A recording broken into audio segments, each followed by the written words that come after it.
peace and reconciliation. Naglathala na rin siya ng iba't ibang artikulo sa mga pangkakaroon journal. Kamakailan ay pinangalanan siya ng UP College of Social Sciences and Philosophy na isa sa outstanding alumni nila at ng Esquire magazine bilang isa sa 100 most powerful Filipinos. Charot! Grabe yun Wala akong iba kundi si Dr. Michael Charleston Xiao Lee. Ayan. Sa utak ko, alas 10 pa dapat ako magsasalita. So, ang dami nyo na. Oh, so, hindi ko alam kung paano ako magsasalita. Pero honored lang ako na ako in-introduce ni Ma'am Annie sa Almario. Thank you po, Ma'am, sa invitation. Asa si Ma'am? Ayun. Ever youthful at sa Raya School. Okay. Babaklain ko na lang, kasi masyado mabigat yung topic natin.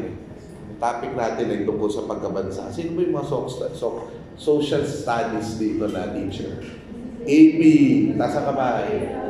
Ilan lang,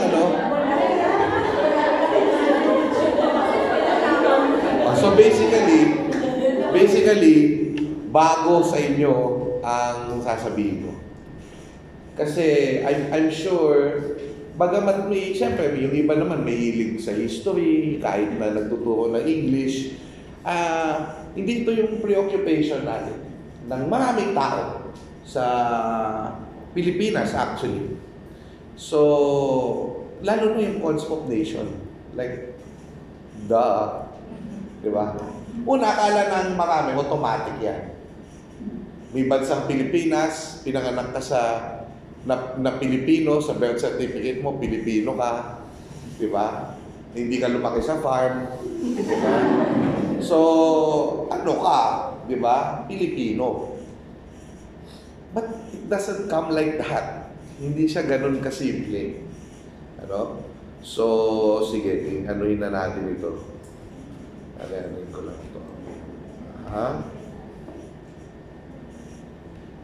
Sige. So, yan, pagkabansa. Okay. So,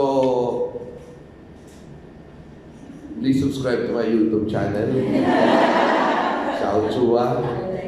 Social media accounts, lahat na ho yan. And my website for teachers, xiaochua.wordpress.com. If you're interested, I bought some copies of my book, Bonifacio.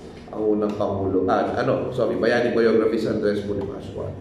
Konti lang ito. So, okay. Some of the things I'm going to talk about are tackled in this volume. Simulan na natin. Pagkabansa.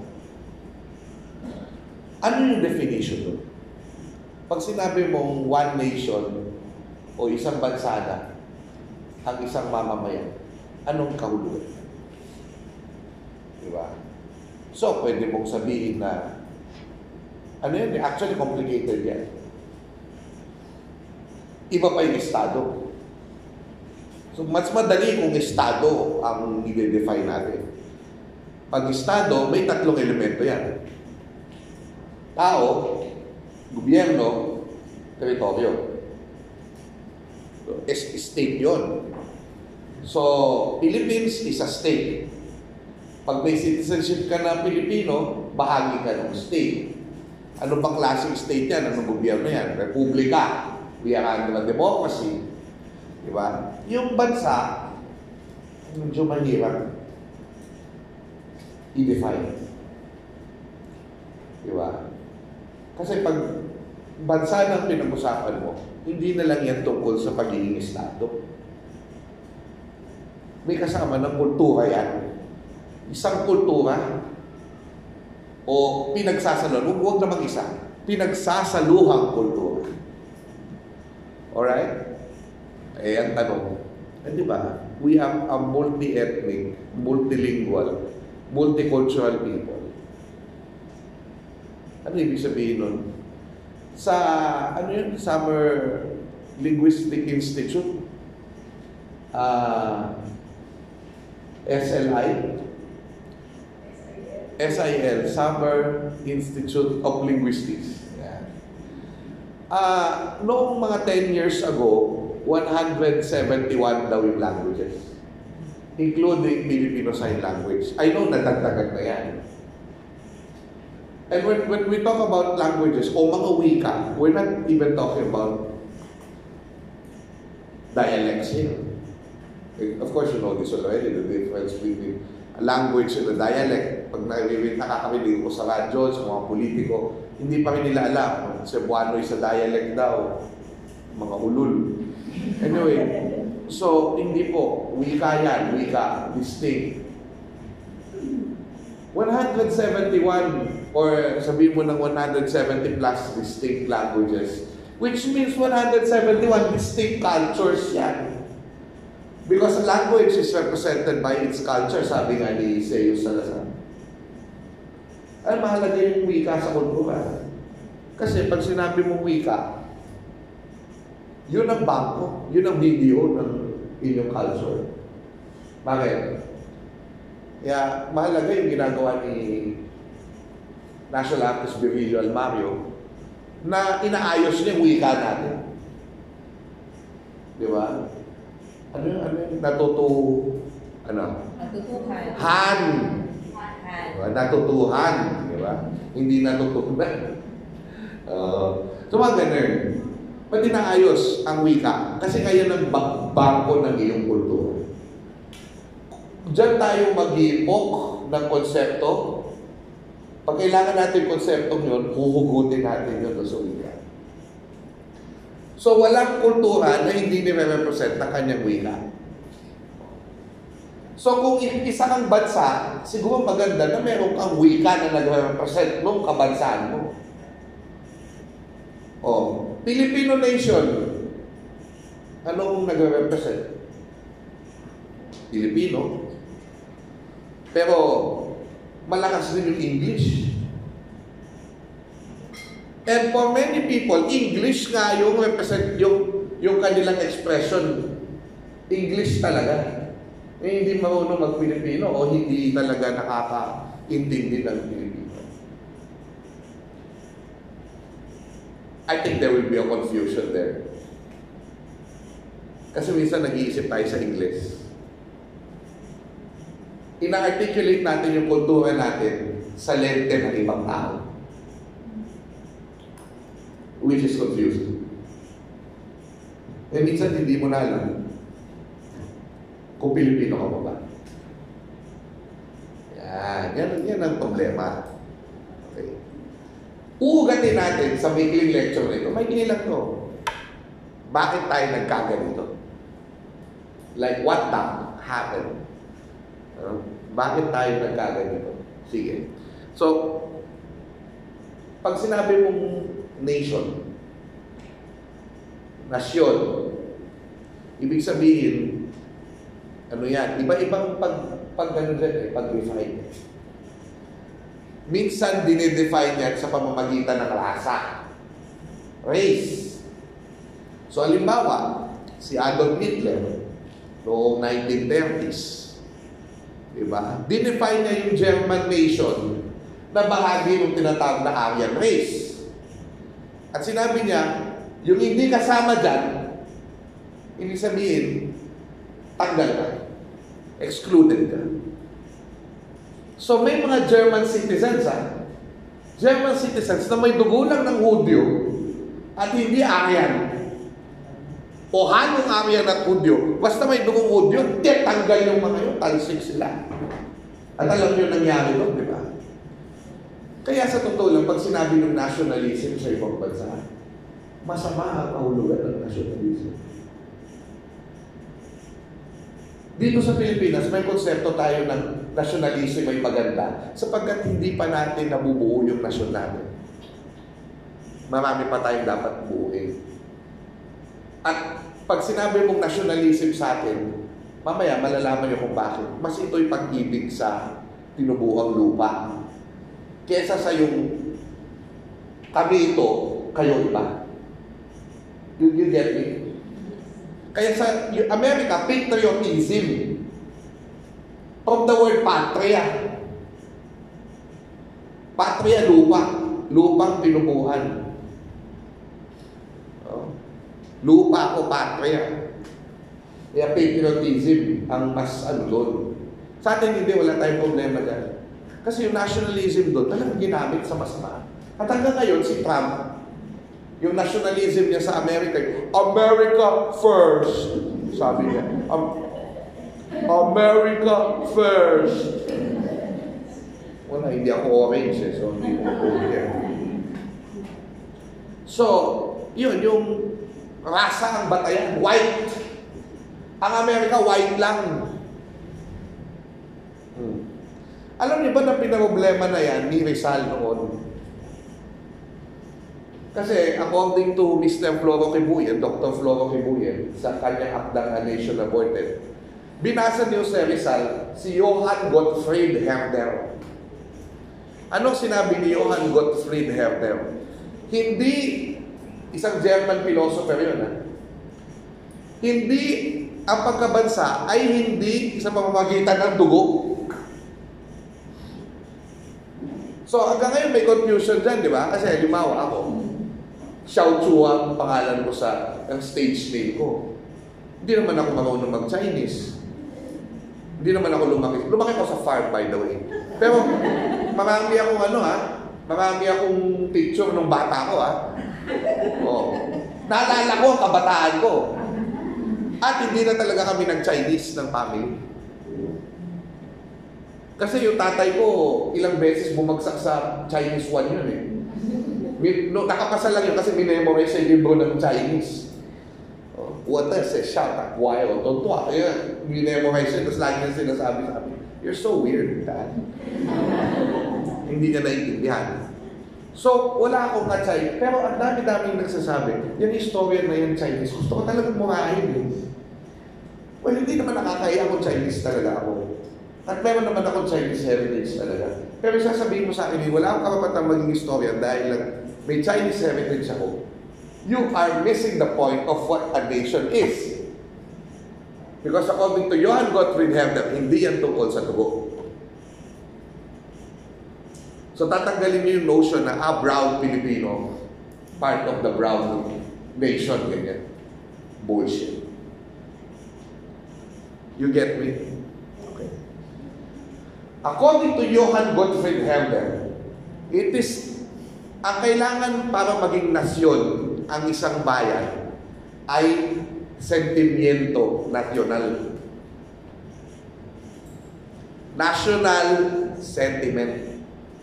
Ano yung ibig sabihin nun? Mayroong bagay na we feel affinity to each other, girl. Ganon, girl. Huh? You get me? So, yan po, yan mahalagang konsepto yan, yung sinabi ni Johann Gottfried Herder na yan. Ano? Dali lang, girl. So, yun ang sinasabi natin. Meron lang akong kuning slide. There!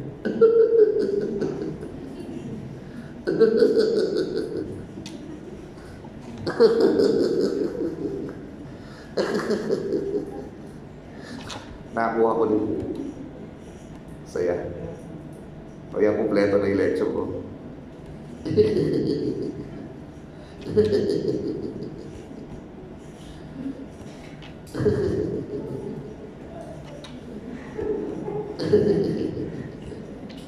Okay.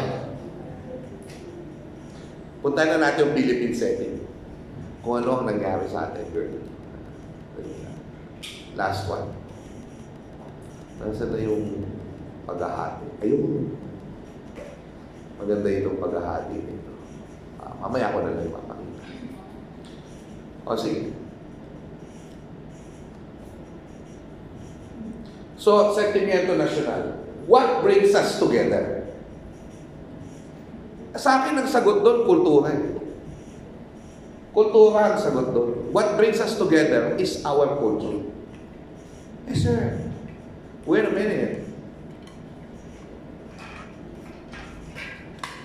Yung Pilipinos, sabi ko nga, 171. languages. Eh, sa anong culture? Mamaya problemahin natin yan. Bakit ba tayo naging bansang Pilipinas? Sorry, bansang Pilipinas. Umayon tayo. Bakit tayo bansang Pilipinas? Bakit tayo naging bansa? Siyempre, itatrace mo yan doon sa ginawa ng mga Espanyol sa atin. Dati kasi, tayo ay binubuo ng mga bayan. Hindi barangay, bayan.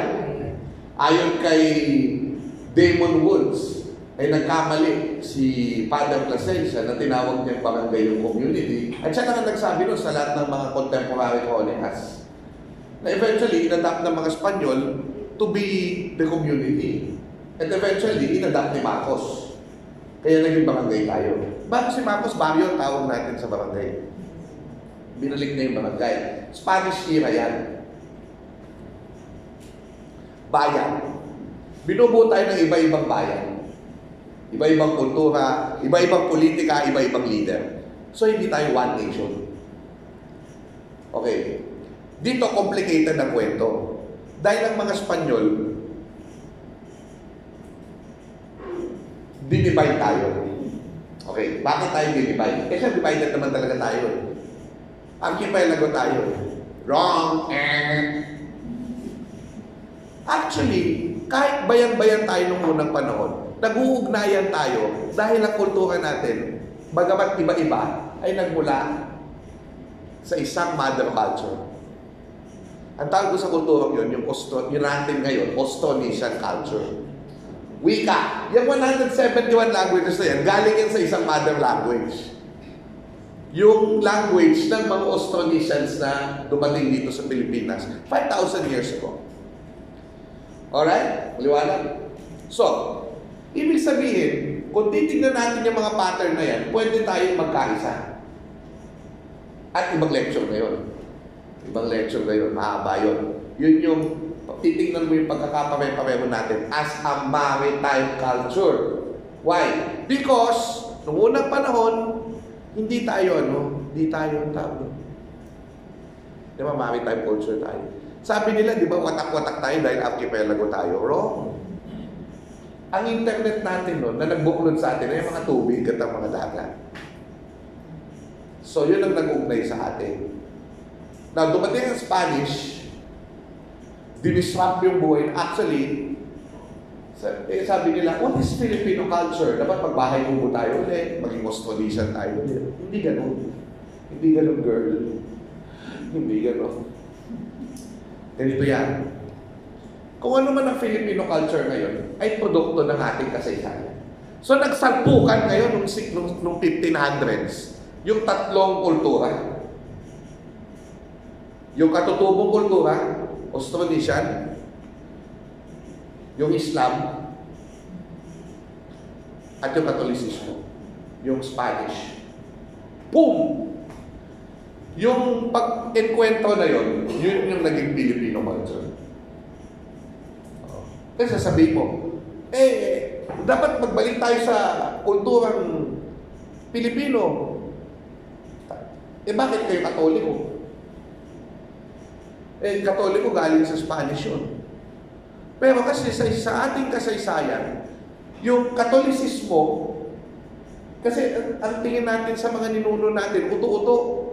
Nauto sila kaya sila naging Katoliko. Wrong! Nagpuwersa sila, yes. Pero ang kultura natin ay magaling. Ang kultura natin ay, ang tawag doon? Slimy. No? Very flexible. Nag-adapt siya. Dahil nakita ng mga ninuno natin ang luma nating paniniwala sa sinangunang mga paniniwala, sa paniniwalang Katoliko. At ginawa nating Pilipino ang Katolisismo. Okay? Liwanag? Okay. Puntahan natin ngayon yung ginawa ng mga Espanyol. Dalawa yan na komplikado. Una, pinaghiwa-hiwalay nila tayo. So noon, bounded tayo through war and trade and cultural connection. Kahit war is a connection. What is a connection? Pag nagigera kayo, konektado kayo. Because you remember what Mila Guerrero told me? Love. What is the opposite of love? It's not hate. Because when you hate someone, you actually love that person. Sa totoo lang. Kasi pag hate mo, di ba? You nagpo-produce ka ng energy para i-hate siya. So you actually love that person. The opposite of love is indifference. Pag hindi kayo nag-uugnayan, pag hindi kayo nag-aaway, kasi yung away, ugnayan ka din yun. Di ba saya? So how did we become divided? We became divided because the Spaniards pinag-away-away tayo. Yes, totoo yun. Yung away, ugnayan pa rin yun. Pero nagkaroon tayo ng interest na lakas.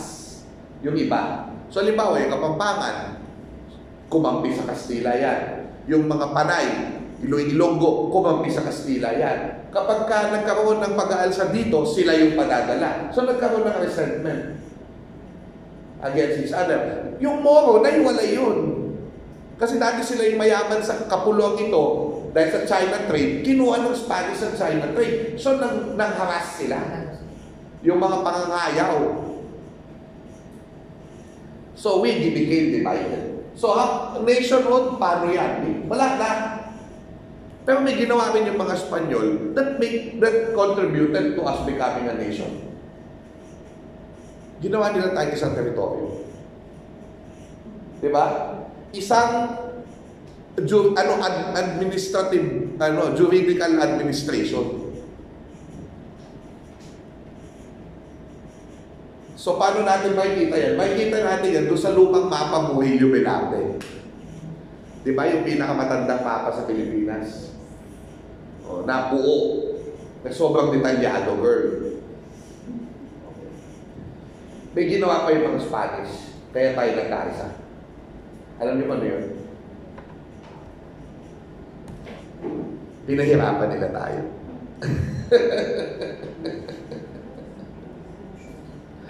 Pinahirapan nila tayo.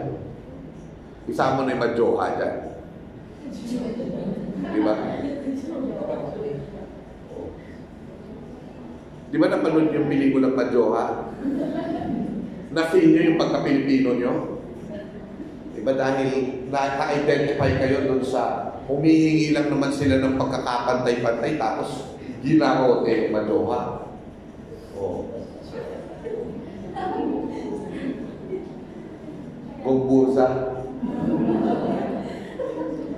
Ayun naman eh. So, yan na. Pero, it was not enough. 300 years. Tayong naggantay. Ano yung naging factor? Okay. Una sa lahat, ang pagkabansa ay hindi automatic. Ngayon, parang automatic kasi pinanganak tayo sa isang estado. Actually, yung Rise of Nation States, lumabas yan after Napoleon. Sa Europa. Kasi dati ano ba ang meron? Kaharian. Imperyo. Lumitaw lang yung nation na yan. Noong nag-isip yung mga pilosopo sa Europa na, yung hari na yan, girl, paano natin nalaman yan talaga yung leader natin? Di ba? Nag-isip sila. Kaya ba natin patunayan na yan yung hari natin? Ano ba yung pag-hari sa nanggagaling? Sa Diyos. Paano natin malalaman? Na yung Diyos talaga ang nagsabi na yung pamilya na yan, dyan na kukuha yung hari. O, aber. So, nag-isip sila. All men are created equal. Lahat ng bagay na problema natin, dapat nating isolve sa pamamagitan ng siyensya. And the Enlightenment was born. Enlightenment in Spanish, illustration. Ang naniniwala sa ilustrasyon ay isang ilustrado. Okay?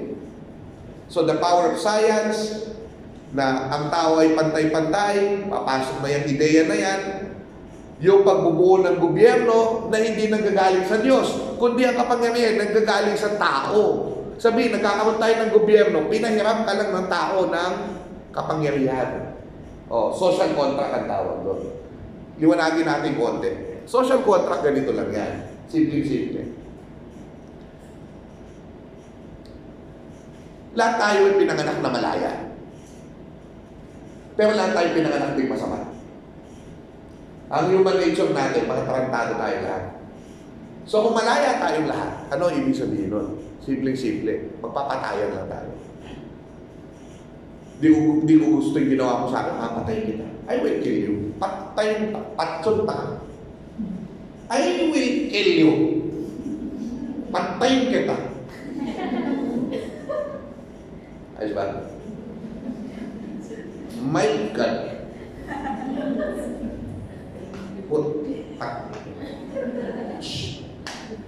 Buti lang po pa ako dito. Walang mahayang bata. Saya, no? So, anong gagawin natin? To protect ourselves from killing each other, we will create a government. We will elect that government. We will give them the power. What is that power? We will surrender some of our freedoms. And they are going to give us a government that will protect us. So by submitting our freedoms to them, they will secure more freedoms for us. Yun na yung human rights at yun na yung responsibilities. Yun na yung citizenship. Galing, eh? Medyo naintindihan natin, medyo lumiliwanag. Okay. Eto ha. Pero sabi nga natin, hindi naman yan automatic. Halimbawa, Pilipinas ito, hindi naman ibig sabihin na wala namang nagsabi na ito Pilipinas, ito ay Vietnam, ito ay China, di ba? Kaya nga pinag-awayan natin yung dagat dyan eh. Because it's not automatic. You have to invent the nation. Because it was nothing. It's all in the mind. And the reason why we became a nation, according to Benedict Anderson, so if you want the most basic reading about nationhood, sa buong mundo the best reading is Benedict Anderson. Imagine Communities. Yung pala title, parang alam mo na. The nation is an imagined community na sinalin ko sa isang artikulo bilang hinirayang pamayanan. Imagine. Nasa isip lang. Kasi wala naman yung dati. So, masaya, nakakatuwa si Benedict Anderson kasi ginawa niyang laboratorio kasi ano yan eh. Expert na noon Indonesia. Tapos, pupunta-punta sa Pilipinas at naging kaibigan niya yung mga Pilipinong mga scholar at naging research field niya ang Pilipinas, ang kasaysayan natin. So sinabi niya ganito, imagine communities. Paano tayo nabuo? Sino nag-imagine sa atin? Para kay Ben Anderson, ang nag-imagine sa atin ay ang mga propagandista. Ayan ang kanyang sinabi. Bakit? Kasi sumulat sila ng mga bagay-bagay. Okay. Halimbawa, ano yung contribution ni Rizal dyan? Gumawa siya ng 2 nobela, yung Noli Me Tangere at saka yung El Filibusterismo, na nagsasabi na meron tayong isang kamalasan, isang kapighatian. Nung nabasa ng marami, actually hindi naman nila nabasa, di ba? Spanish eh. Si Rizal, dinidirekta niya yung kanyang mga sinasabi sa mga Kastila kasi propagandista siya eh. Lobbyist. Ang ginagawa nila sa Spanya, mag-lobby sa Cortes. Na walang kinalaman kay Juan Cortes, ano? Sa parlamento. Ang sinasabi nila, bigyan nyo kami ng reforma kasi deserve namin ng reforma at kami ay naghihirap. Ito yung ginagawa ng mga tao nyo na hindi nyo alam. Kasi hindi naman yung napabalitaan, yung mga pang-abuso na ginagawa sa amin. Pero yung Pilipino, alam niyo naman na napakagaling mag-maritesan. Diba? So may mga ilang Pilipinong nakaintindi, nabasa nila, pinagchismisan nila yung Padre Damaso, yung ginawa kay Pia Alba, si Maria Clara, ay naku, maniwala kayo. Nag-alab ang damdamin ng mga Pilipino. Eh may isang ang Indio na marunong magbasa ng Spanish, dinasa yun. Si Andres Bonifacio. Diba?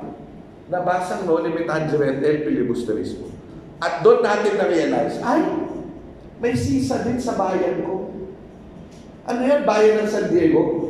Maghanap kayo sa Pilipinas, walang bayan ng San Diego, kahit isa. Sa San Diego, barangay, pwede sa San Diego, California, di ba? Pero walang bayan ng San Diego sa Pilipinas. Walang municipality of San Diego. Of course, yung San Diego, sinasabi sa Laguna yan. Parang yun yung kanyang imagined town. But San Diego is nowhere. That's why it's everywhere. Merong Doña Victorina sa lahat ng bayan. Nakita natin na may Basilio at Crispin sa lahat ng bayan. And that is where we felt, kolonyalismo ang ating kalaban.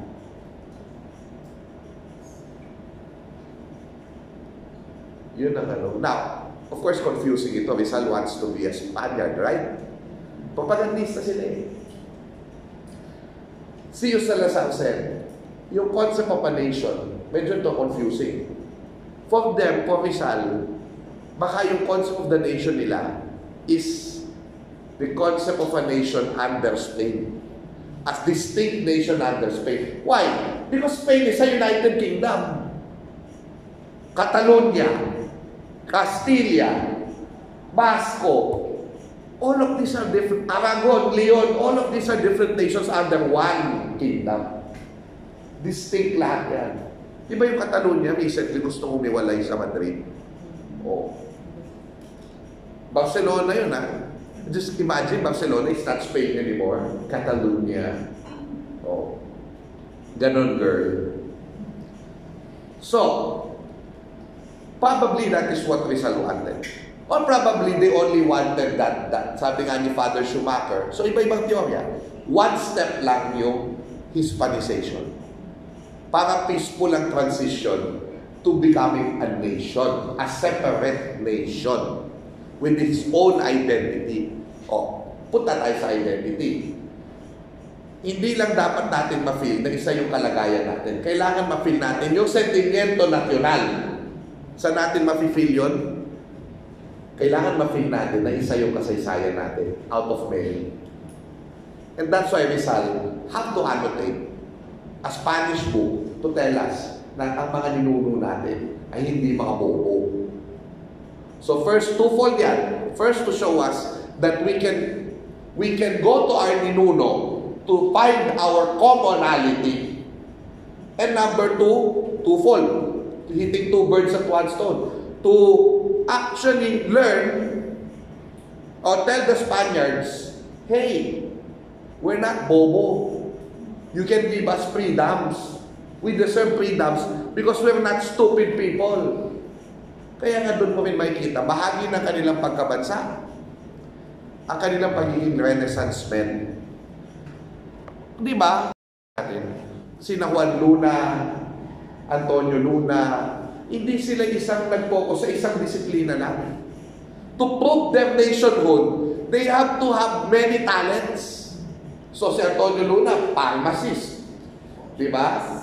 Si Soraita na pharmacist pa. Si Jose Rizal, mediko. Nobelista, artist pa. Oh, poet. Historian pa. So marami sila nagsulat ng kasaysayan. Pedro Paterno, sino itong Marcelo H. del Pilar, si Graciano Lopez Haina, lahat sila sinulat nila yun sa La Solidaridad. And they made us feel that we have one identity. So one pain, one identity, Sabi ni Benedict Anderson, naging nation tayo. Okay, ano pa? Sabi ni Krzysztof, the late Krzysztof Galikowski, isa siyang Polish historian o Polish social scientist na expert sa China. Sabi niya, nation is a mythological being. Mito ang pagiging bansa. Medyo square sila ni Ben Anderson. But ang gustong sabihin dito ni Krzysztof Galikowski ay, for example, sa Poland, what bound the Polish nation together? What bound the Polish nation together was Catholicism. Sobrang lakas ng Katolisismo sa Poland noong nagbubuo sila bilang bansa. Kaya nga meron silang doon, yung ina ng Poland, yung birhen ng Yasna Gora, the Black Madonna, o Black Madonna yan, the Black Madonna. Oh. So yung birhen na yun, it bound them together na. Alam natin na yung Poland, after World War II, diba sinakop ng Nazi? After sinakop ng Nazi, pinalitan naman ng mga ulo ng mga Soviet. So, ano nangyari? Pinilit, tanggalin, burahin yung kanilang kultura na Katoliko. Pero naging Jew yun. Tapos naging papa pa si Karol Wojtyła. O, hindi lalo na silang nayanig doon. O, di bumagsak na yung komunismo doon. Although ngayon, ang nilalamit ng mga tao sa Poland, nagiging secularized na rin yung bayan nila. Pero sa matagal na panahon, ang defining talaga nila, yung Catholicism. So, sabi ni Krzysztof Galikowski, pag bansa ka, kailangan mo ng mga totem. Ibig sabihin nun, kailangan mo yung mga simbolo ka. Where you're going to rally together. So, bakit? Sa religion, ganun eh. So, kapag kunwari, yung Muslim, nakakita ng simbolo nung between, nung crescent moon, tsaka nung between, naka-identify ka. Pag nakita ng Kristiyano, krus. Katoliko, Kristiyano. Makakausap ko to. Oh. So, kailangan ng mga totem with which we can identify each other. Yan ang role ng mga national symbols. Meron tayong unofficial national hero, Jose Rizal, di ba? So yung pagkabansa natin nakaangkla sa sobrang talino niya, nakaka-inlove. Di ba? Kapag meron kang sasabihin mo, ito ang Pilipino, si Rizal ang iaharap mo talaga. Siya yung push mo talaga at gagawin mo mascot nyo. Dahil siya yung desirable person. Siya ay multi-talented at siyang nagbuo sa atin. Kaya sa national hero, kasi siya yung nagbuo talaga sa atin bilang isang bansa. At syempre, hindi na papahuli dyan yung national hero natin na si Andres Bonifacio. Diba? Mamaya natin pag-uusapan yan. Kasi bibigyan niya ng ibang flavor yung nationhood. Kasi may kailangan tayong liwanagin. So, national anthem, national flag, mahalaga yung mga yan. We rally with these people. Minsan, yung nationhood natin, nakatali din sa identification natin sa isang tao. So, siguro magagalit kayo sa akin pag sinabi ko ito, na once there was a time na kasi tayong mga Pilipino talaga, hindi talaga yung nationhood. So, mahirap yung isipin. Mahirap talaga isipin yan. Pag abstract, Pilipino, mahirap isipin yan. Halimbawa, demokrasya. Ay, mahirap isipin yan. Pero kung i-embody mo yan sa isang tao, madali siyang maka-identify. Demokrasya, Ninoy. Tapos Cory. Oh. For once, they were once the symbol of our country. Diba? Pagdating ng panahon, Joseph Estrada. For good or for bad. Diba? Pagdating ng panahon, pag sinabi mong peace and order, anong maiisip mo? Duterte. And for many people, yun yung, at for good and for bad yan, ha? Kasi minsan, na-identify mo yung tao na yun yung bansa. So, yun yung masama na sa palagay ko. Kasi halimbawa, kung presidente natin ngayon si Bongbong Marcos, at against ka kay Bongbong Marcos, ang sasabihin mo, taksil ka sa bayan. Pero hindi naman yung bayan ng presidente. Pero ina-associate mo yung bayan sa isang tao. Yun, yung ganun klaseng kultura natin na tayo ay mahilig sa mga personalidad, nagagamit yun ng mga politiko. So doon natin yun ang pag-iingatan natin. Okay, siguro paglilinaw na lang kung paano tayo nagkaroon ng confusion bilang isang bansa bago ako sumagot sa mga katanungan. Ito yung dahilan kung bakit tayo na-confuse. Okay. Short history of the Philippines. Noong unang panahon, mga kaibigan, noong unang panahon, sorry. Yan.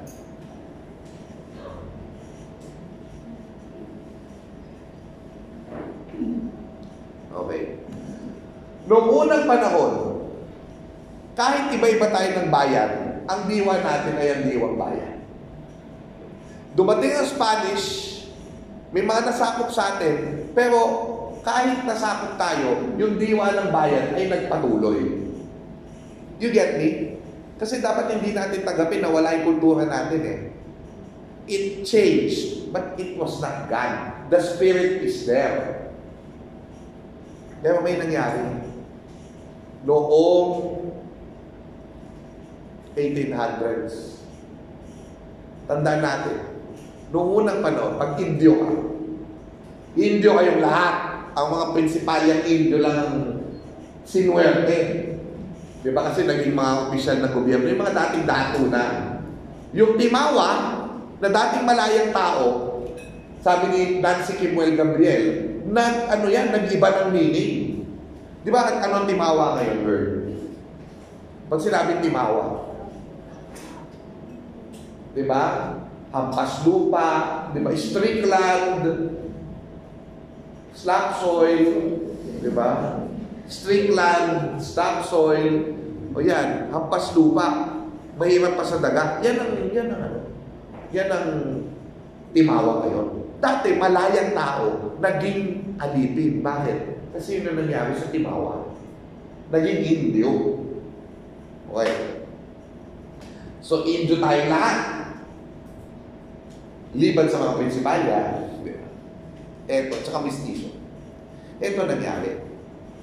Galleon trade. Diba? Galleon trade, 200 years, yan ang monopolyo. Natapos dahil sa Mexican War of Independence. Natapos. So, dati ang ekonomiya, monopolyo ng mga Espanyol at Chinese businessmen. Okay. Natapos yung galleon trade, di ba? Dati, ang source ng pera ng colonial government ay galleon trade. So, nung wala ng galleon trade, saan kukuha ng pera ang mga lolo? Ang mga lokong mga colonizers natin. Simple-simple lang. Mapipilitan sila sa isang matagal nilang ayaw gawin. Buksan ang mga ports ng Pilipinas sa mga ibang dayuhan. German, Dutch, French, no? British, papasok yan sa Pilipinas. Makikipag-trade sila mga Dutch. Oh. Pag pumasok sila dito, yung mga foreign traders yan, magse-set up yan ng mga kumpanya nila. May tanong ako, yung mga kukunin ba nilang tao, Kastila? Of course, hindi mo papayag yung mga Kastila kasi yung mga ngayon. Oh. So kukunin nila mga tao ay yung mga Indio. At saka yung mga Chinese mestizos. Yung mga pagiging Sinoy. So anong mangyayari doon, girl? Magkakapera yung mga yun. Magkakaroon sila ng mga anak na may pera at makakapasok sa eskwelahan. doon na mahahati ang Pilipino. Bakit? Yung Indio, nanatili sa kanyang diwang bayan. Kaso, may biglang Indio na biglang nag-aral. Pero yung pinag-aralan nila, kanluhanin. Nag-aral sila sa Letran, UST, di ba? Nag-aral sila sa Espanya. So, nagkaroon sila ng ibang pananaw na hindi pareho noong mga sananatiling Indio.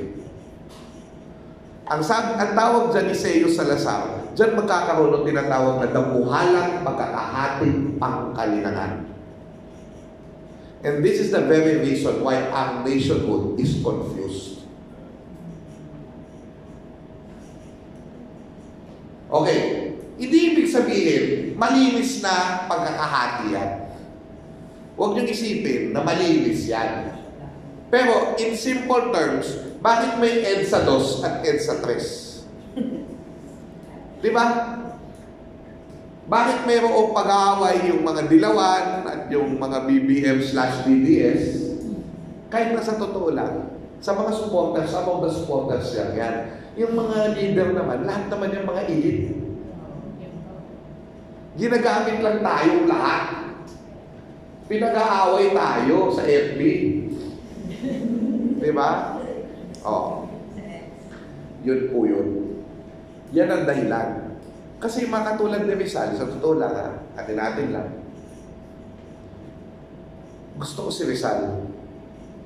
Pero na-divorce talaga siya sa diwang Pilipino. He tried his best na maabot ang diwang Pilipino. Pero, nawala sa kanya yun. Kaya nga nung dumating ang revolusyon, hindi niya naintindihan.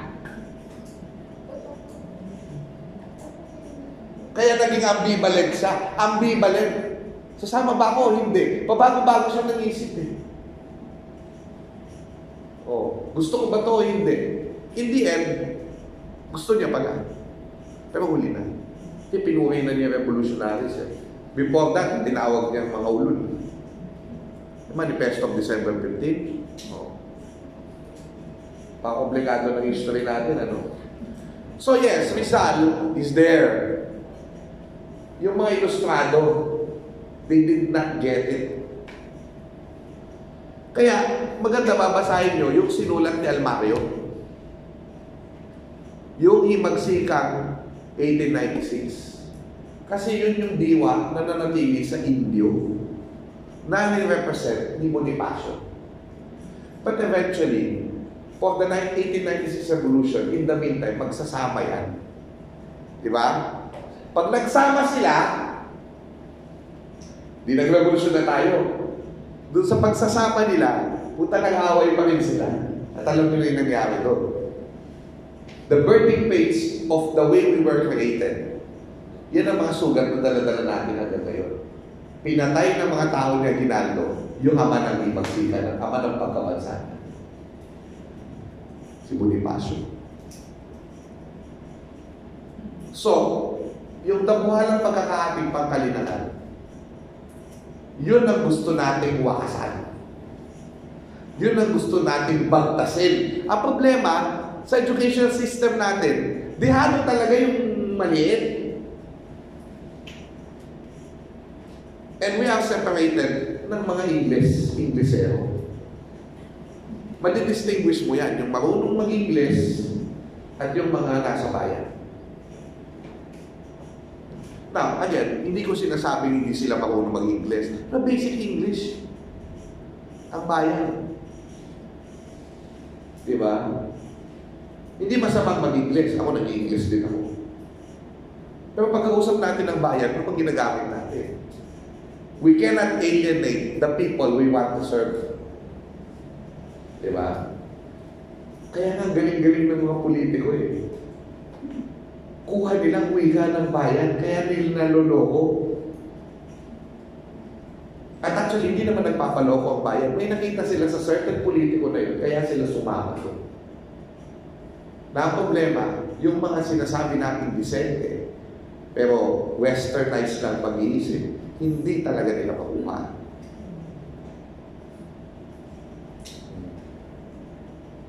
So, yan ang problem of nation. Nasyon tayo, pero kailangan pa natin mabuo. No? So to end, anong gagawin natin, girl? Di ba? Anong gagawin natin, girl? Dito tayo sa gagawin natin. Okay. Alam nyo, ano yung sinabi ko para mabuo ang bansa? Kailangan ng napipil ng tao yung one national sentiment na nakukuha niya sa kultura niya at sa kasaysayan. Ito masaya. Pag nakita mo yung mga libro noong unang panahon, nilalagay tayo sa lesser lands ng mga Pilipino. Pag binasa ng bata yan, ano iisipin niya? Inferiority complex na yan. Pagdating dito, nakalagay, before the coming of the Spaniards, as we have hinted, the Philippines were backward in civilization. As compared with most of the rest of the Far East, the Filipinos were still but partly removed from the primitive stages of culture. They had no elaborate political organization and no unified government. Pag binasa yan ng isang bata, ano iisipin niya? Gusto ba niyang maging bahagi ng bansang ito? Yun yung problem, girl. So, kailangan natin ng history. Kaso, yung lumang definition ng history ay written record of past events. Ang tanong, kung written record ng history, sino lang may nakapagsulat? Ito yung mga marunong sumulat. Bakit sila marunong sumulat? Kasi nakapag-aral sila. Bakit sila nakapag-aral? Kasi may pera sila. That's why, boring ang history sa marami. Dahil for many, many years, history is the history of the powerful. Ang focus lang lagi, political history, institutional history. Nasaan yung mga magsasaka dyan? Nasaan yung mga kabataan? Nasaan yung mga babae? So, ang aspiration natin, yung kasaysayan talaga na tunay na nagre-representa sa ating mga sektor. Diba? Mahalaga ang political history. Mahalaga yung mga presidente. Hindi ko sinasabing hindi. Nakasalala yung buhay natin sa mga taong yan eh. Sa totoo lang. Pero kailangan natin isipin, mas nakasalala yung buhay nila sa atin. So, ikwento natin ang mahalaga. Kaya sabi ni Seiyo Salazar, gawin natin mas Pilipino yung pagtanaw natin sa kasaysayan. Tingnan natin definition natin sa sarili natin. Salita. Kasaysayan ay mula sa salitang saysay na dalawang pinagmumulan, kwento at kabuluhan, kahulugan, katuturan, kahalagahan. Diba? Ibig sabihin, kung ito ay kwento na may halaga, ang tanong, may halaga para kanino? Sabi ni Salazar, ito na yung tongue twister, ang kasaysayan ay mga salaysay na may saysay para sa sinasalaysayang grupo ng tao. Alright? Kasaysayan, mga salaysay na may saysay para sa sinasalaysayang grupo. So, hindi lahat ng past nilalagay sa libro. Kasi kung hindi, sobrang kapal na niyan. Namimili ka talaga kung anong may saysay sa mga kababayan mo, sa bansa mo. Una sa lahat, bakit mahalaga ang kasaysayan? Di ba we said, alam mo, uunlad lang ang bayan ito pag minamahal natin ang bayan. Dahil pag minamahal natin ang bayan, hindi tayo tatamad-tamad, hindi tayo magnanakaw. Alam niyo yun? Gagawin natin ng mabuti para sa bayan nito. Pero parang sa magjuwa lang yan eh. Pwede ba na mahal mo ang isang tao kung hindi mo siya kilala? Pwede ba na love at first sight agad? Mahal mo lang ang tao kapag alam mo may anhip, mabaho ang hininga, di ba? May putok, pero mahal mo pa rin. Di ba tama? Pati ang pintasan niya, minamahal mo. Tuwang-tuwa ako sa apoy ng kanyang putok. O kaya, siyempre, dapat bibigyan mo siya ng paraan para mawala yung putok niya, di ba? Ganun! But you cannot love a person without acceptance. And you can only accept that person if you know that person. Hindi pwede na mahalin ng bata ang isang bayan kung hindi niya ito kilala at hindi niya alam ang nangyari dito. At hindi niya alam ang kultura. Okay?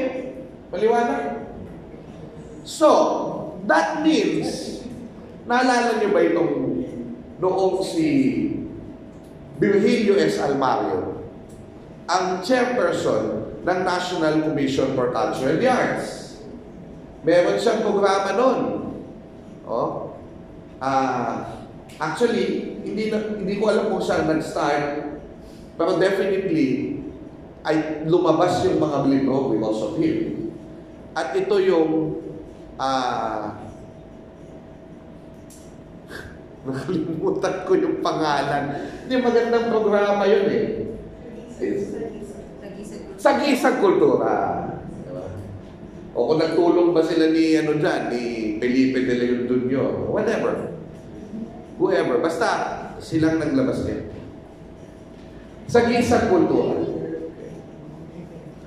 Pag sinabi mo sagisag kultura, ito yung mga bagay na at least kung Pilipino ka, sana alam mo para maka-identify tayo sa isa't isa. At ito ay kinugot mula sa iba't ibang kultura. Hindi sa Tagalog lang, hindi sa Bisaya lang, hindi sa mga Moro lang, di ba?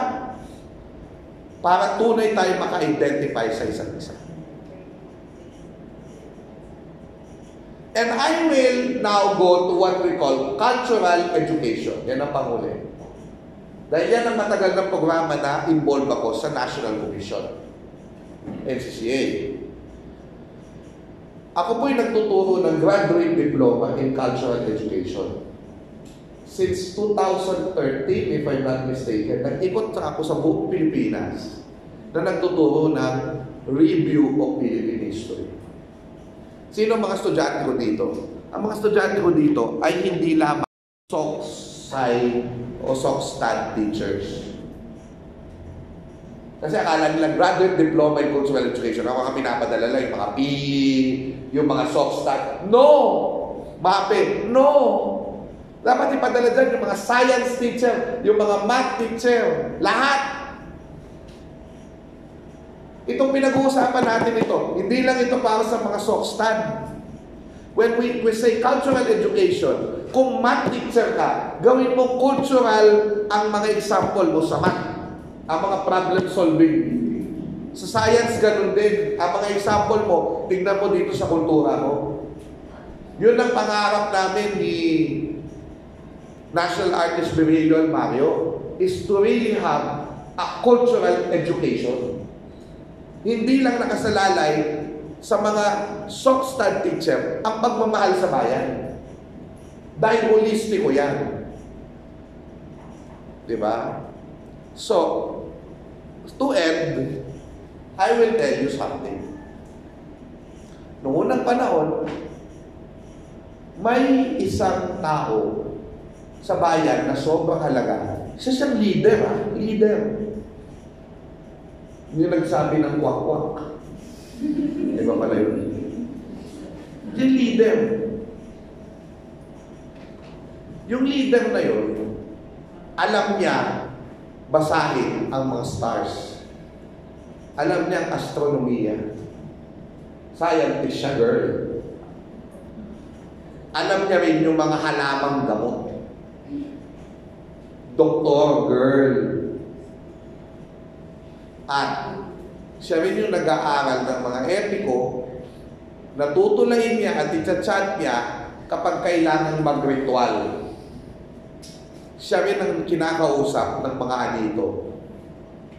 Sino tong leader na ito? Yung Babaylan at yung Catalonan. Meron pang isang tao sa lipunan. Siya'y maputi. Kaya dito sinasabi ko, yung mga mapuputi, hindi talaga colonial mentality yan. Hindi yan. Noon pa man, Actually, sabi ng mga Espanyol, ni Miguel de Luanca, yung mga babae sa Visayas, simputi ng mga Kastila. Oh.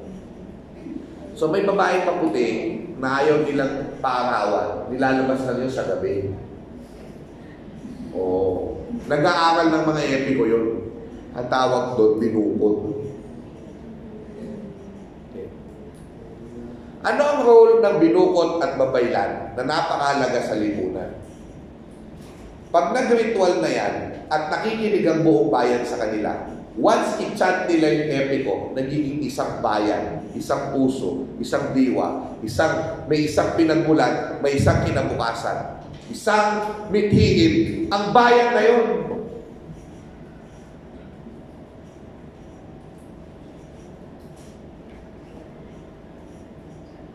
So, paano tayo magiging bansa? Paano tunay na ma-achieve yung pagwawakas ng dambuhalang pagkakahating pangkalinahan na magkaintindihan ng mayaman at mahirap? Ang kasaysayan ay hindi kikilos ng siya lamang. Ang kultura ay hindi kikilos ng siya lamang. Kailangan may magkumatawan dito.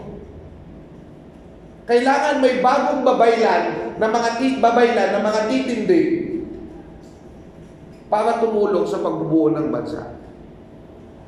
At ang mga bagong babaylan na yan ay lahat tayo mga guro.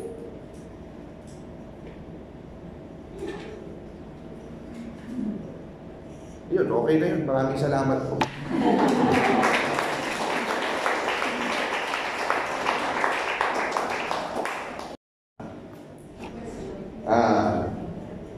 Sa lobby, mga salamisi. Ayan.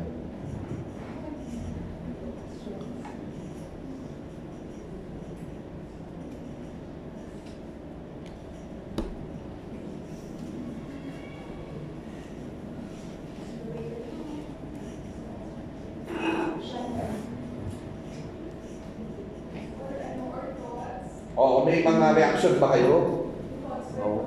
Meron ba kayong mga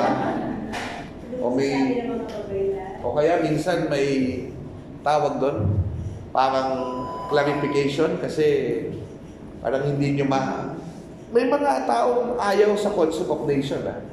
Ang tawag sa kanila anti-nationalist. One of them is Leloy Claudio. So ginagalang ko yan kasi for them hindi na useful yung nation state as a concept. Kailangan maki-identify ka sa mga iba't ibang mga nakakaranas ng injustice sa buong mundo. May ganun. Si Ivan Mandy, pagkausap ko yung tour guide ng Binondo at saka historian ng Binondo, nagre-resist siya dun sa nation kasi, for example, ako pag I discuss Binondo's role in nationhood. Siya, ayaw niya yung ganun. Gusto niya ipakita yung Binondo's diversity, Binondo's uniqueness from the nation. Which makes it unique. So maraming discourse yan. At hindi yan mali. Diba? Maganda nga yan, pinagtatalunan para na-improve. Kasi dati, pag nation, sinabi mo, dapat isang bansa. Di ba yung concept ni Marcos? Isang bansa, isang diwa. Yan ang nakalagay dun sa national motto natin nun. Isang bansa, isang diwa. Oh. Totoo yun, pero hindi ibig sabihin nun, monolithic yung bansa at saka yung diwa. Mahanap lang tayo ng patterns. So, ibig sabihin nun, hindi natin gagawing Tagalog ang buong Pilipinas. You get me? Diba? So, ganun. Sige po. Anyone? Sige na. Baka malinaw na sa kanila.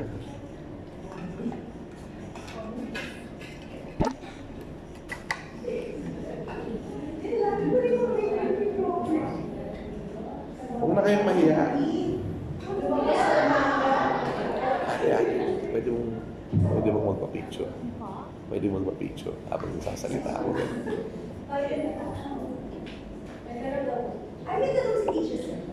O yan, may tanong, may comics. Ayan, o. Mamaya kunin mo yung comics mo, mga kwentong Quirino. Free comics. Ayan. Ganun. Oh. Hello po, sir. Hi. Yung tanong mo po tungkol dun sa Filipino identity.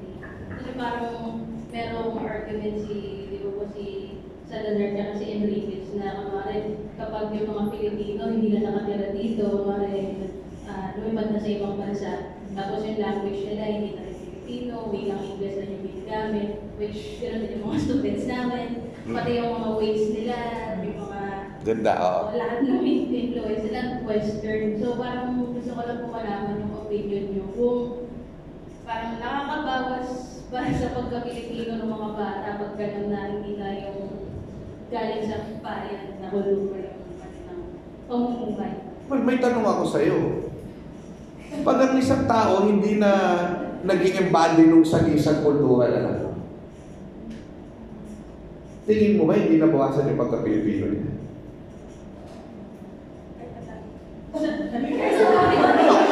Kung ang isang tao ay hindi na nakakapag-manifest ng mga sagisang kultura natin, sa palagay mo, Pilipino pa ba sila? By name, yes. Pero, na-divorce na sila doon sa konteksto. Kaya nga ang goal natin, meron kaming ginagawang, ito in English to kasi ang goal namin, makuha namin yung mga fill-up. Gumawa kami ng 6-part series na tawag na Filipino Story. Yan, napanood na ni Ate Girl. Maganda yung animated yun. Parang dinefine na namin kung ano yung Filipino culture. Sabi natin, marami tayong makakaaway dito, pero kasi kung wala kang explanation, wala kang huhugutan, anong i-explain mo sa film? Hindi naman nila makukuha yung complicated explanation eh. So, kailangan i-define na natin ito ang Pilipino. And we base it on history, on anthropology, and all. Ito tayo, Austronesian culture. Ano yung mahalaga sa Austronesian? Itong babalikan natin. Kapwa, kabutiang loob, kapatiran, bayanihan, bayani, lahat. Of course, we're defining. Teacher tayo eh. Anong ituturo mo sa bata sa bigla? Walang Filipino values. Totoo naman yun. Kasi, di ba iba-iba naman yung kahugalian? Kung ganun, wala na tayo tuturo. Ituro mo rin yung complexity natin. Diba? So, yun yung goal namin. Dahil nababawasan na yung pagka-Pilipino nila, kasi alam mo, pag nabawasan yung pagka-Pilipino mo, ikaw na rin nahanap ng pagka-Pilipino mo. Pag hindi mo yan hinanap, ibig sabihin, talagang gusto mo talagang lumayo. Totoo yan. Pag wala ka talagang pakialam na nabubuhay ka na float, alam mo ganito yan eh.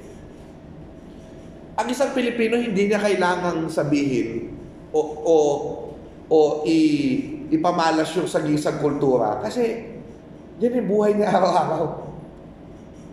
Hindi niya kailangan sabihin, mahal ko ang bayan ko o mamemorize sa buong kasaysayan ng Pilipinas kasi yan ang buhay niya araw-araw. Kaya nga ako, natutuwa pa rin ako kasi pag tinitignan ko yung Amerika, kasi sasabihin natin, ang hirap mong mahalin Pilipinas. Parang sa Facebook, bakit gano'n, nagmumurahan, gano'n, ganyan. Bakit tayo nag-i-elect ng mga katulad nito? Di ba? Ito sasabihin ko sa inyo. Sa Estados Unidos, anong balita? Muslim, pinapatay ng Hudyo, pinapatay ng Muslim. Ordinaryong mga tao. Binugbog ng isang Black American, ng isang Pilipinang lola. Alam mo yun? Girl, isasabihin ako sa inyo. Di ba nagbumuhan tayo sa FB, BBM, Dilawan, di ba, DDS? Pero may nagpatayan na ba dahil DDS sila? May narinig na ba kayo nagpatayan? Sa totoo lang, yung nagpatayan, malalim na away. Pero yung nagpatayan dahil sa DDS, BBM, wala pa ako narinig. Kasi yung mga BBM, kahit saka DDS, saka yung mga Dilawan, kahit minsan bastos sila sa social media, paglabas sila sa social media, magagalang naman sila mga tao. Yeah, hindi ko sinasabing walang masama ang ugali sa Pilipinas. Pero hindi tayo maabot sa papatay tayo dahil sa paniniwala. Ako for me, that is a good sign. Kasi US, maunlad na bansa, ganun na sila. Oh. So, parang in general, yung ordinaryong Pilipino, pakikipagkapwa-tao, yun gusto natin bumalik doon yung mga nakalimutan na nila kung sino sila. Diba? Pero ito yung maganda dyan. Yung kultura kasi yan, ang culture ay ano yan, subconsciously na ipapasa.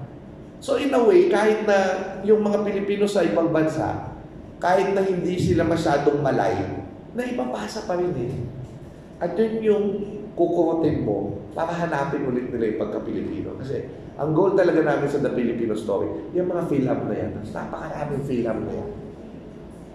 Yan ay magiging, magsasakapangyarihan sa kanila na bumalik sa bayan at tulungan ng bayan. Yan ang goal ng Filipino Story. Matayo yung goal namin, pero feeling namin meron na kasing mga pupunta na, how can I help? How can I help? Napanood lang nila yung video. Nagugulat din ako kasi nung una parang sinasabi ko, I'll just use my talents here, wala naman akong expectation. Pero the way that people react to those videos, na mga PhilAm, wow, in Fairview. So may mga PhilAm ngayon na darating, kasama sila sa GK, alam mo yun, part nito yung organizers ng Filipino Story. So, yan ang gagawin natin. Yan ang role natin as teachers. Hugutin sila pabalik sa sagisang kultura natin. Mas ganda nga yung sagisang kultura. Babalik natin yung sagisang kultura natin. Mas madali siya itindihin. Ngayon ko lang yung ginamit pero in Fairview. Next. Ayan, may sino? Ayan si Ate Girl tsaka Kuya Boy. Yan, Ate Girl muna. May comics ka. Share ko lang po. Kasi galing po sa The Filipino Channel naman dati. So parang... Galing ka doon? Opo. So pinapromote po namin dati yung ibalik nga yung mga parang Americanized na. So yung nung napanood ko yung The Filipino Story, parang na-encapsulate na talaga lahat. Lalo na, and parang based sa research namin, yung mga tao, ayaw na talaga nilang manood ng news, ayaw na nilang pumunta sa Pilipinas. Pero dahil sobrang ang ganda ng animation, tapos parang yung details, nakaka-relate sila. Parang na-feel din yung mga tao na yung belongingness or parang at some point daw kasi hahanapin nila yung kanilang identity. So parang maiisip nila, ay bakit ba ako ganito? Ay dahil pala sa pagiging Pilipino, kaya sila gano'n. Yun. Tama. Salamat, no? Oo. Thank you for that. At I will tell si Dabani, Mai, at saka si Tony Olaes. Si Tony Olaes yung nagpondo niyan eh. Si Tony Olaes, isa siyang mayamang textile owner ng textile company sa US. Actually, sinabi ko rin po sa The Filipino Channel, baka ba sa TFC. Alam mo, dati, ang TFC at saka si Tony, meron na silang partnership, yung Pilgrimage ang tawag. So yung Pilgrimage is a reality show na yun, yung mga PhilAm na walang kaalam-alam tungkol sa Pilipinas, bigla silang mapupuntahin sa Siargao, mapupuntahin sa mga urban poor ng Pilipinas, ganun, to feel kung ano ba yung kwento sa Pilipinas. So, yung both the beauty and also yung problems, yun ang gusto. Hindi yung parang beauty lang, ganun. Kasi pag beauty lang, edi Imelda Marcos yun, di ba? The true, the good, and the beautiful. Which is, by the way, is still the motto and the logo of the Cultural Center of the Philippines.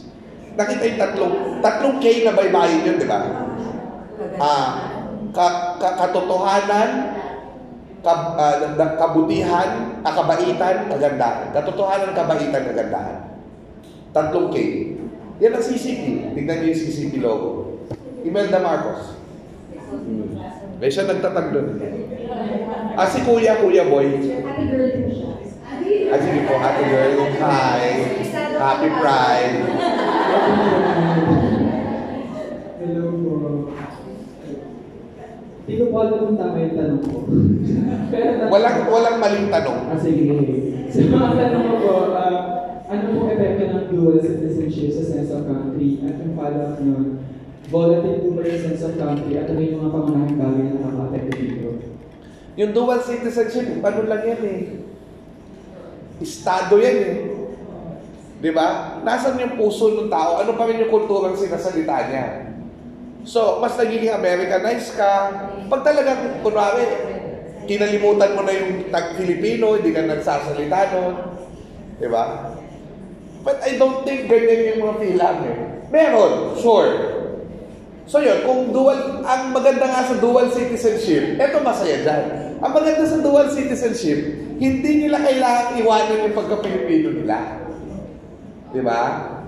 Now, of course, magkakaproblema ka lang dyan kung dual citizenship ka ng China. Diyan medyo patay tayo dyan, di ba? Kasi siyempre, may idwaan tayo sa country na yun eh, sa gobyerno nila, I mean. We love the Chinese people, but we have disagreements with the Communist Party there. O, di ba? The Central Committee there. So, yan, doon kayo magkakaproblema. Di ba? Pero, well, depende talaga yung kultura talaga yung nag-define. So, yun. Yun ang ano. Kasi, maganda rin naman yun dahil kasi pag dual citizenship ka, pumunta ka dito, magpe-pay ka ng tax. So, nagtatax pa rin sila sa atin. Diba? So, yun. Okay yun. Okay lang yun. Magkakaproblema lang yung dual citizenship pagka nagkaroon tayo ng estado de guerra with the United States. But so far, especially under the administration of our dearly beloved President Ferdinand Romualdez Marcos Jr., di ba? Bumabalik na tayo sa kanlungan ng Amerika. Hindi ko alam kung maganda yun, pero sige na nga. Oh, anyway. So, yan. So, yun. Sige. Yun lang. Ako more of paunlarin natin yung cultural aspect ng pagka-Pilipino natin. Kasi yun talaga yung mas mahalaga sa lahat. Di ba? So, yun. Salamat po. O, meron pa? Ayun, hanggang 11. Hanggang 12 na dapat tayo, pero... Oh.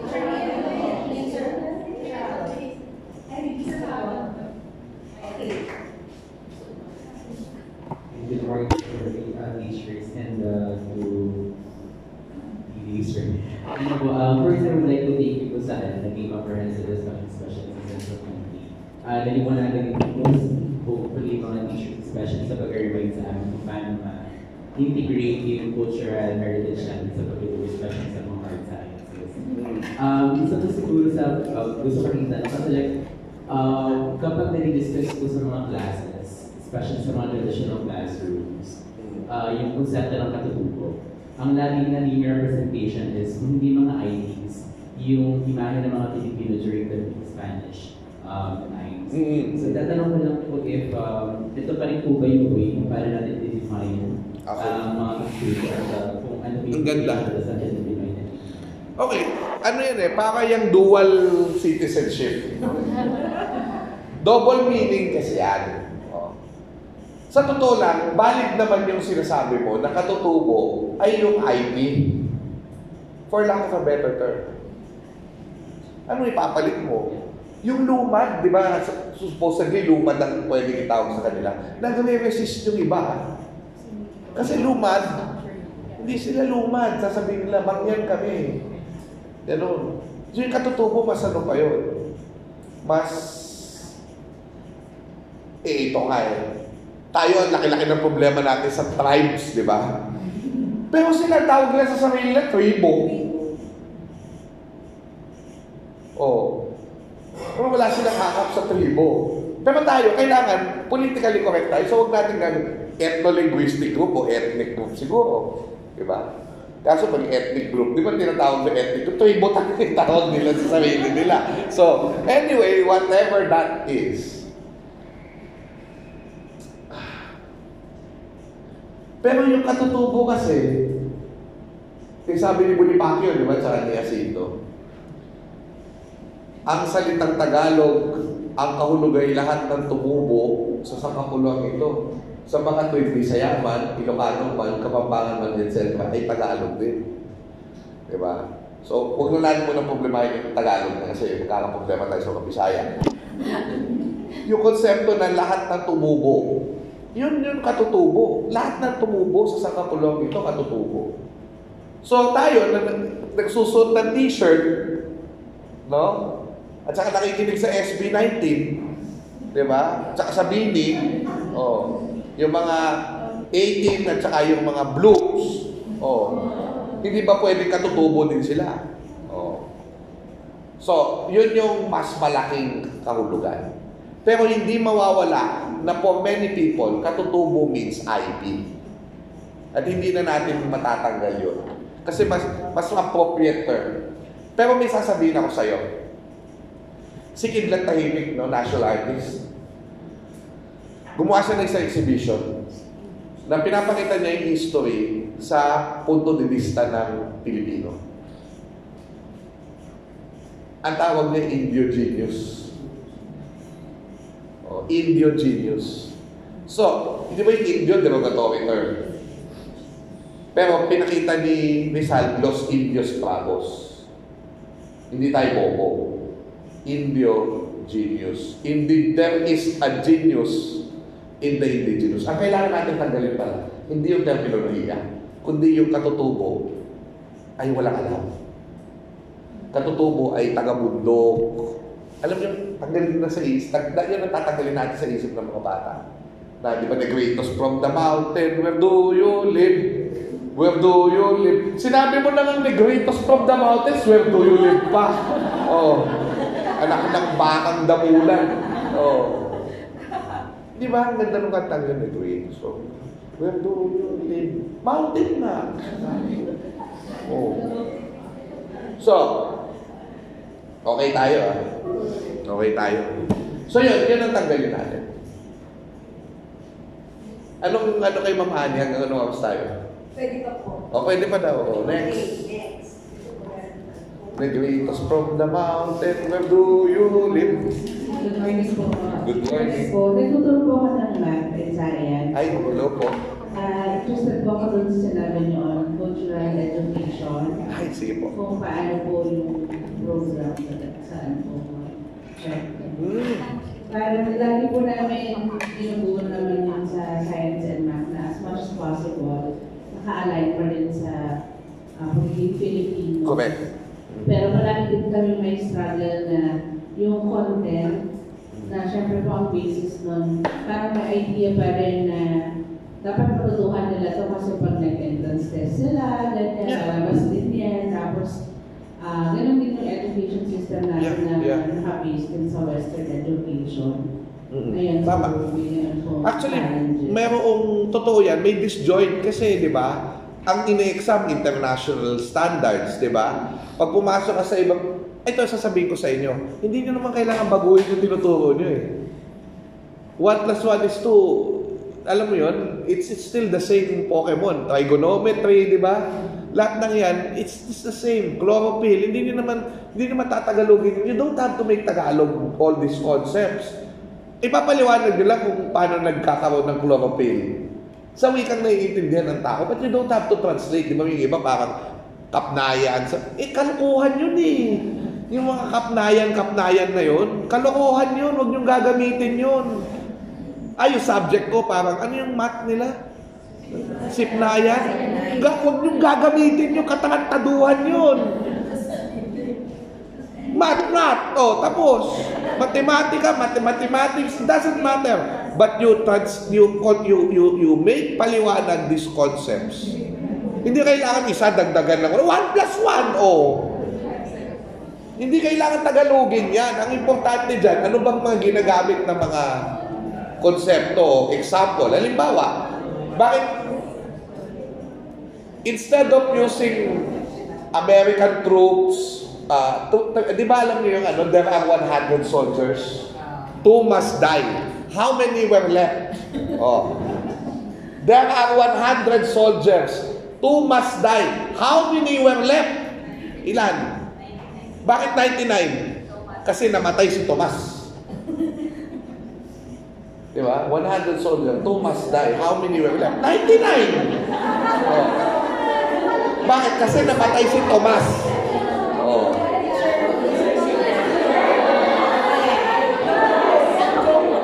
Oh, ganito. Bakit hindi kayo magbasa ng account? Ba't hindi kayo magbasa ng account ng Battle of Mactan?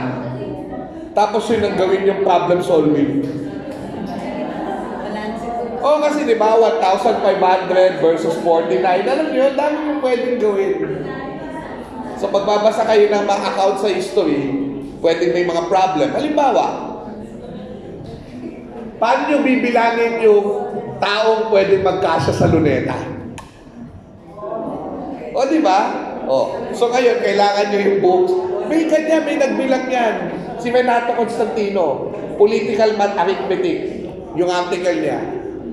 Pinakita niya doon na 1 million ang pwedeng magkasya sa luneta from Quirino Grandstand to Taft Avenue. Pag napuno yun, 1 million yun.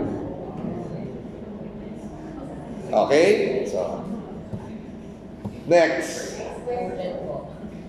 So, ganun. You don't have to, huwag niyong isipin na kailangan Tagalogin lang yung chlorophyll yan. Ano ba yan, di ba? Hindi kailangan. Di ba? O, next. Okay na yata?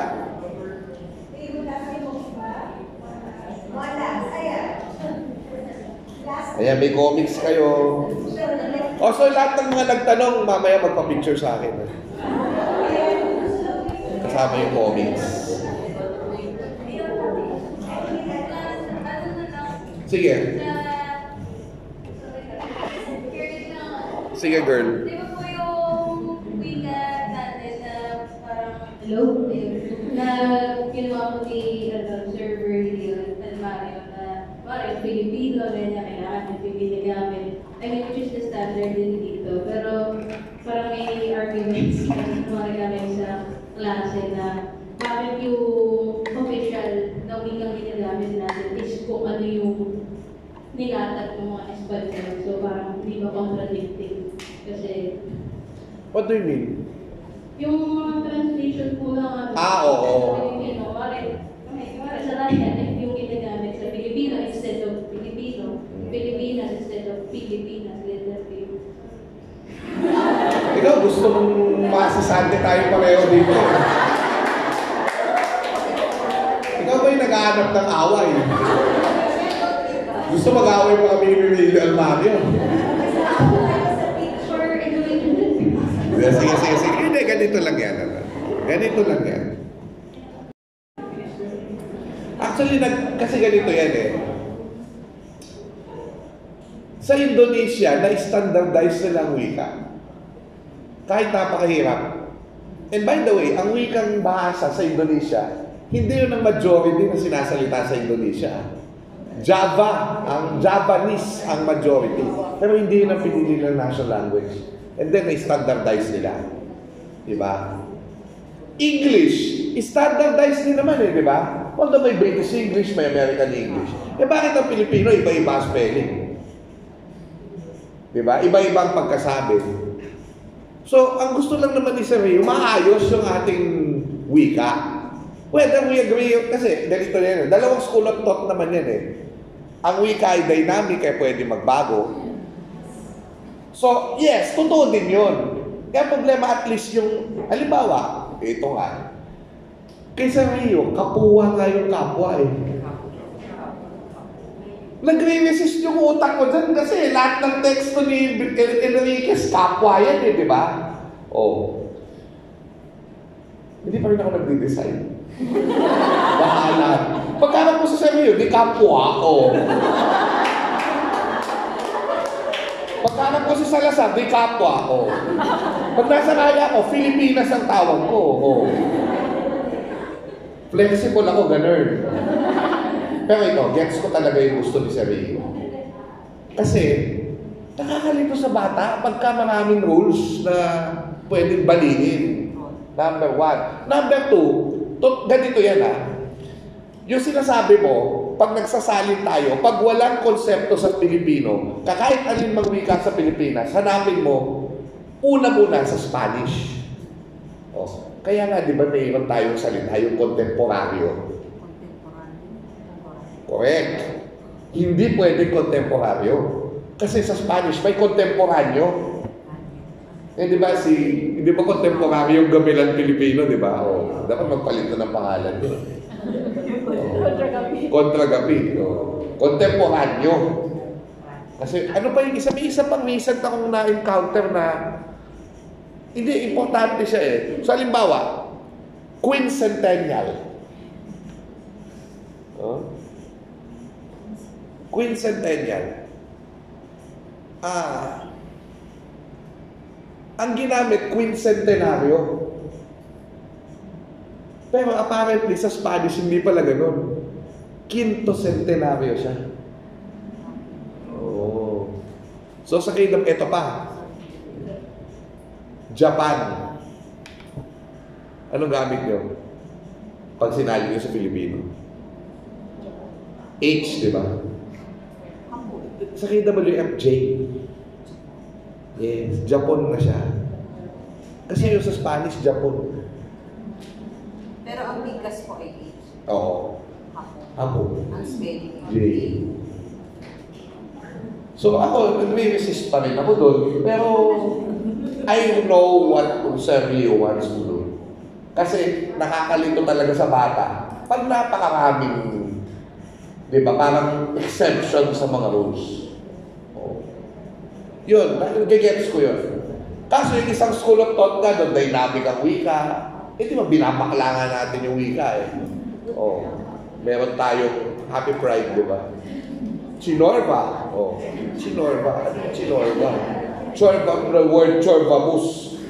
Oh. Which means everything yata natin. Chorbabus. Eh, Chorba, Chorba. It can mean anything. Oh. Chaka. Oh.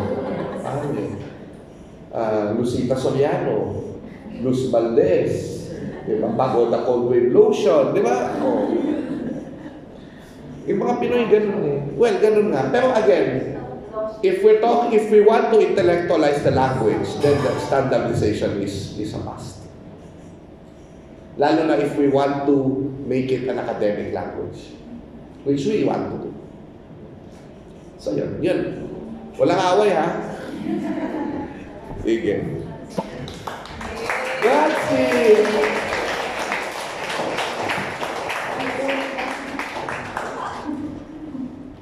Thank you, Shao. Baka gusto niyo magpa-picture sa kanya kasi celebrity talaga siya. Hindi lang halata. Hindi talaga halata. Picture muna. 1, 2, 3. Thank you. By the way, yung pinag-gift ni Dr. Chua na sa kultura, may kopya tayo noon. Sa library. Sa library natin. Both libraries ba meron? Saka hindi sa office din natin meron. So pwede nyo hirapin. Sobrang precious ng mga libro na yun dahil nasunog yung nasunog yung tawag na sente. So, talaga? Oo. Kaya yung copies na meron very rare. Ang swerte-swerte ko. Very rare yun. So, huwag nyo rin tingnan mo na kawin. Kasi habang dito kayo. Pero online din siya. For a time may website na live. Meron yun. Wala tayong Benedict Anderson. Pero pwede ko bilhin yung copy ko kung may gusto magbasa. So lahat ng mga binabanggit na sa kanyas natin na gusto nila yung basahin, pwede tayo magpabili para may copy sa library. Kasi sa totoo lang, ngayon lang talaga yung panahon na pwede nyo sila i-browse kasi ang busy-busy nyo during the school year. So kung may mag-meeting si Xiao, i-check na sa library or ipabili na sa librarians para mabasa. Okay, bili kayo ng kopya nyo. Diba? Including yung kay Himagsikang 1896 ni Virgilio Almario. Grabe no, Gcash ko na to si Xiao. Papa, yung question ni teacher si Lina, gusto ko lang sabihin na ako naman, nahirapan ako mag-P. Pero makalaganap niya ako kaya F ako ng F. Pero ano, so, kapag natin ni Tatay para may official. Video. Oo, video. Bakit sa F? Si Lina. Sevilla. Kasi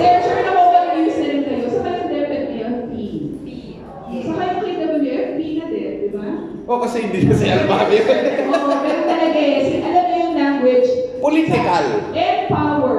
It's a power game. So tayo, power. Hindi, Dito sa Legal Republic namin, F kami. Pero mama, this is, kasi sinasabi lang wala daw F sounding sa Philippine languages. It's not true. Kasi sa Ifugao, di ba? Falay, di ba? Fatek, di ba? FF yan. May F tayo, walang lahong na titik na ginamit nila na hindi nakita sa mga katutubong wika. Sige na. Recognize natin mga explain ko. Yaki. So, hindi pinipilit yung F dahil may F talaga tayo. May F tayo sa Pilipinas. Sa Pilipinas. Meron din tayong B. Yung mga akala na wala tayo. Meron tayo. Fuck you.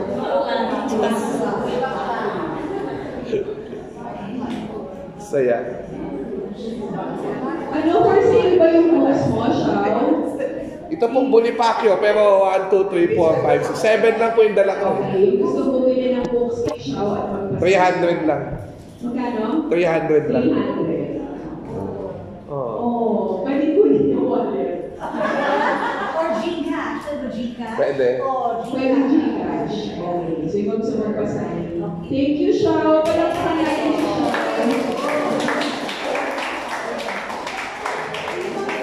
Pwede na po tayo bumalik sa departments natin. Salamat. Yung pong nagtanong, bigyan ko kayo ng comics. Ay, mga nagtanong. May comments. Yung mga mawawala ng trabaho. Pwede mo Gcash. Dito, nagtanong dito. Dito muna. Nagtanong first. Para hindi magulo. Okay, nagtanong. Ikaw sabihin mo na 10 times. Pilipinas, Pilipinas. Sino pa? Hindi, bibili ako ng book. Sino ba? Ito. Dito. May mag-picture na po. Pwede po ka mag-picture.